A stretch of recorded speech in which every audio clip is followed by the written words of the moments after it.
So it's really nice to be here, and I wish I were worthy of all of that, but and I wish I were worthy of all the work that's been done by the other award winners here tonight, because these are really great people on the ground and doing fantastic stuff. I'm lucky enough to know some of them, and I met others tonight, and I look forward to knowing them more going forward.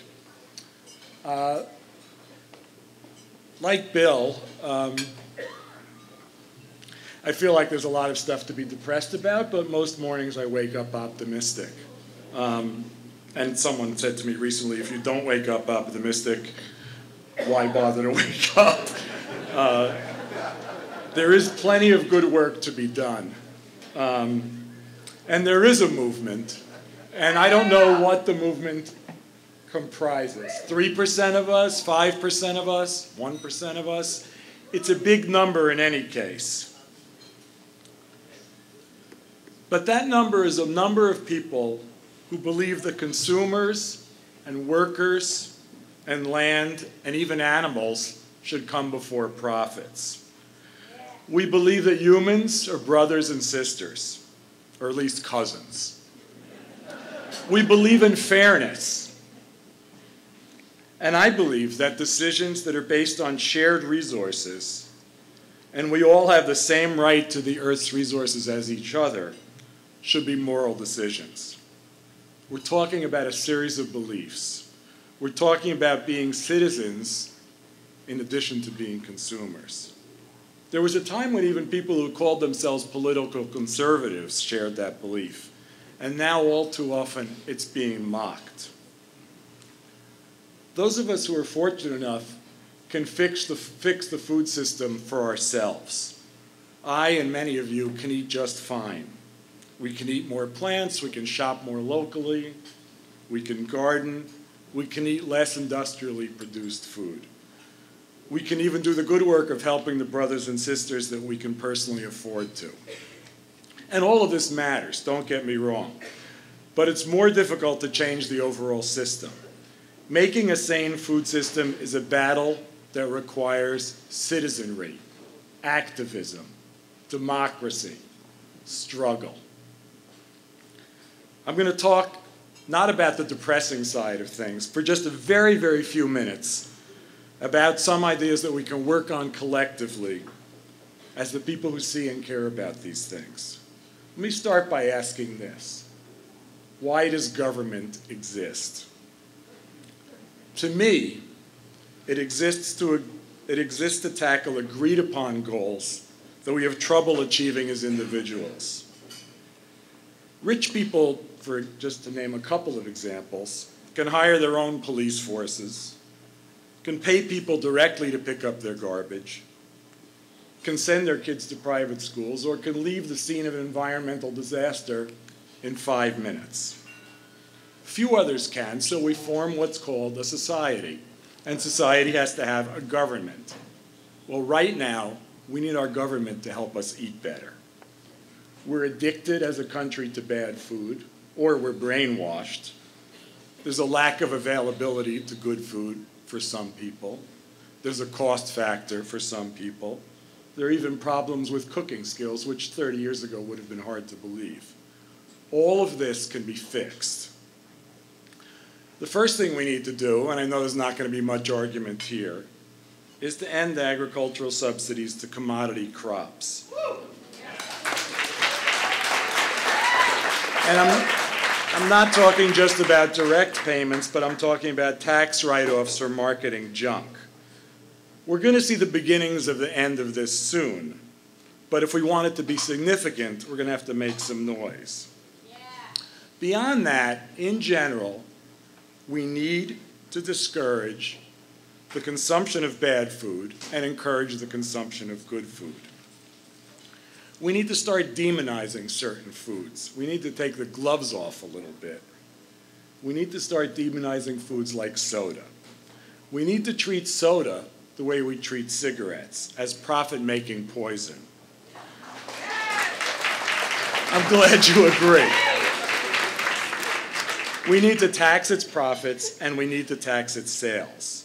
In general, what we need is incentives for people to eat better and disincentives for them to eat badly. We need to tax what we call UFOs, unidentifiable food-like objects, and subsidize real food. Chocolate chip cookies should be way more expensive than apples. Soda should be way, way, way more expensive than water. Soda is an obvious target, but the goal is not eating junk food with water. The goal is making junk food pay for real food.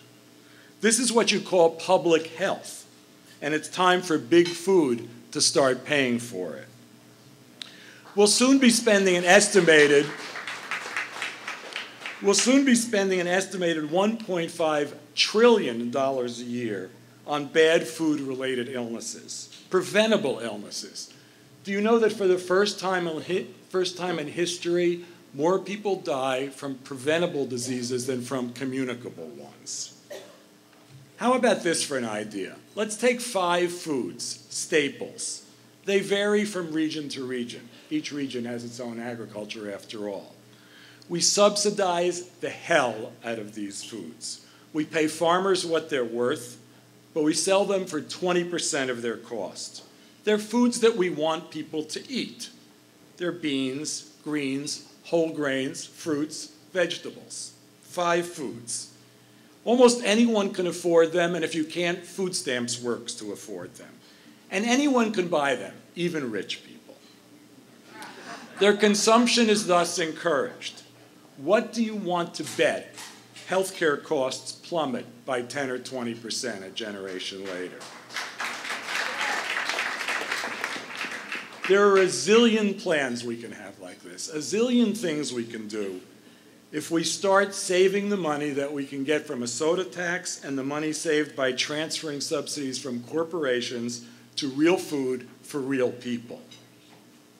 We can do one of my fantasies, to go back to the Depression era, one of my fantasies is the civilian cooking corps. We train people to cook for you. If you're disabled, someone will cook for you. If you're infirm, if you're too elderly to cook for yourself, someone will cook for you. If you're working 2 jobs and taking the bus 4 hours a day and you have 2 kids at home, someone will help you cook. Someone will teach you how to cook. We'll subsidize basic cooking equipment. This is the civilian cooking corps. We can take a look at vending machines. As of 2004, vending machines were in every school in the country. And we can not allow that, and we can disallow vending machines elsewhere, or, as is starting to happen, we can have vending machines dispense real food. Or, perhaps an even better idea, we can make free fruit and vegetables available in schools and even in workplaces everywhere.